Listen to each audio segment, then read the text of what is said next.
This is part 2. If you missed my part 1, make sure you go to my page and watch that first, as this is continuing from there. So we've got an avoidant who is self-sabotaging, not only hurting themselves but hurting you. You could be in separation with little or no contact at this time. There may be a third party in the avoidance energy at this time. They are thinking of you. They do miss you. They still fantasize about you, and that's where we got up to with part 1. So this is part 2 to continue on what they are thinking and feeling about you when they are fantasizing or in thought about you, for the things that they miss about the connection. What is the avoidant fantasizing about the collective? Please thank your angel spirit guides and guardian angels. So you got the Queen of Cups. So they miss your kindness, your energy, your goddess energy. They miss your touch. They miss your smell. These are all the things that they're thinking about and going over and capping over and over again. I feel like they could be obsessive. You've got the Ten of Pentacles as well.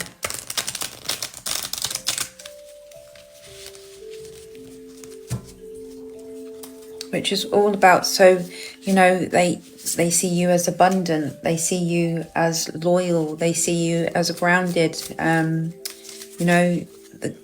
Queen of... No, sorry, it's not the Queen. I feel like I'm picturing in my mind the Queen, so we'll take that actually. The Queen, they see you as the Queen of Pentacles. They see you as stable, loyal. The Queen of Pentacles is very much, she knows what she's... what she wants in life. She's, a leader. So let me see what other cards are pulled out here. So, there is the 5 of Swords here. So there may have been, before, your person ghosted you, there may have been a disagreement or a misunderstanding between you. That's something else that they keep recapping over and over. I feel like it's more in the evenings before they sleep, like they're losing sleep, they're not able to sleep.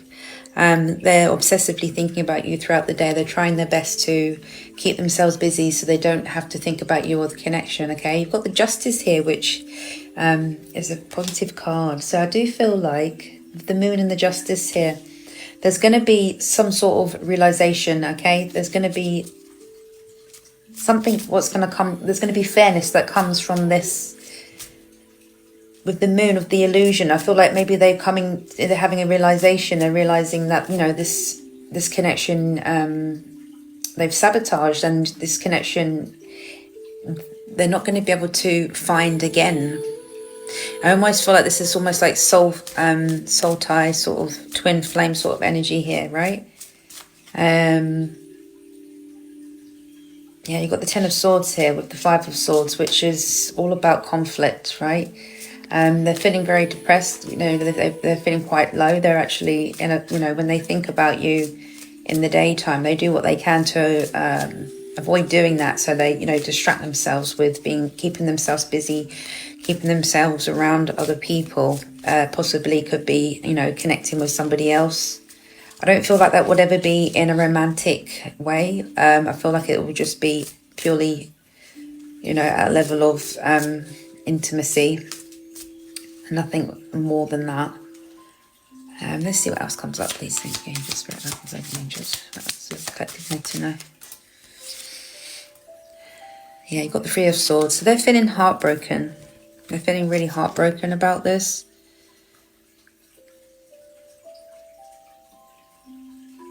And they miss you. They miss your body. They miss your energy. They miss your touch.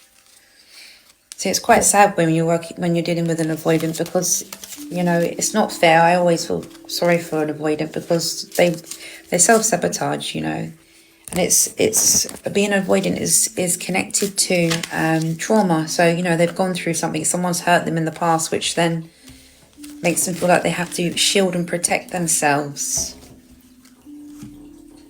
which is not a nice way to be. I know it's not nice for you on the other end, you know, of what the avoidant puts you through. I've been there. I know exactly what it feels like. And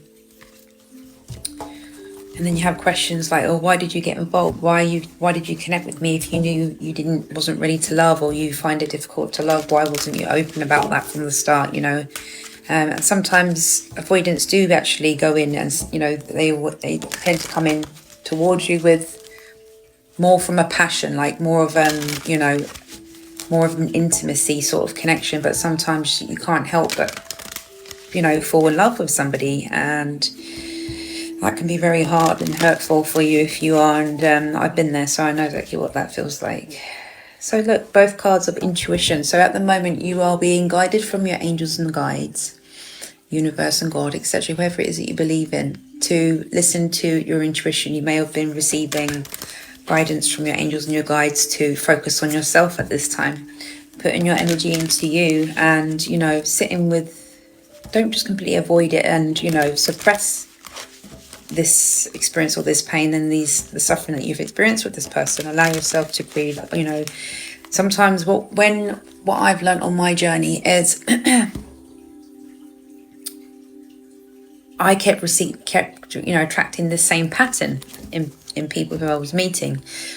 And I sat with my therapist, she's my mentor, and I'm doing an inner child course at the moment, right? So you're learning about your wounds and where it's rooted from, how your caregivers have, you know, put things upon us, what we're carrying, which actually doesn't belong to us, actually.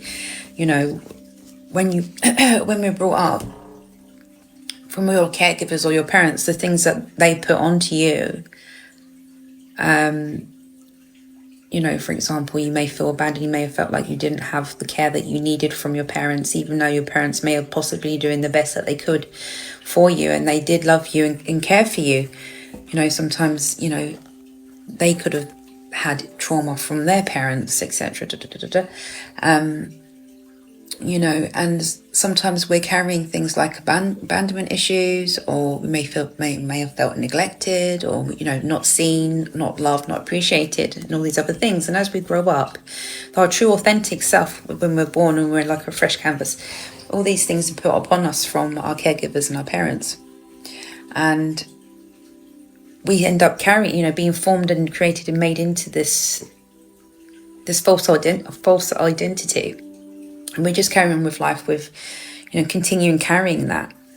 When we go within and we do the healing and we strip each layers off, you know, of all these limited beliefs and all these other things that have been put upon us, then we get to our true authentic self. And the journey that I have had with the avoidant that I experienced was actually that I believe he came to me on my journey to help teach me self-worth, you know, and not to put up with breadcrumbs. And at the same time as well, you know, I have alchemized the pain and just been the observant. I've sat with it, I've grieved, I've allowed the emotions to come up I didn't suppress. And I saw things for what they were, and I used it as to help me grow. And actually, instead of feeling like a victim or feeling in lack, I alchemized it, and I used it to say, well, what was within me, a wound that was within me, the universe was reflecting these people towards me to see that wound. So now with that person, I don't feel resentment or angry. I see that person as that person's helped reflect that wound within me, giving me the opportunity to grow and to blossom and to not be stuck in that cycle. And I've had no choice but to go within and look at myself, you know, and going back to my, you know, my parents, how they made me feel, etc. in this course that I did. Yeah, so, you know, we don't have to, you know, to be stuck. And 9 times out of 10, if these current patterns that keep coming to you, the universe is trying to talk to you, your body's trying to talk to you, your soul is trying to teach you and talk to you. If anybody would like help with that, I can recommend you to the most amazingest person who's helped me. just drop me a message if that's something that you're interested in. I hope this reading helps.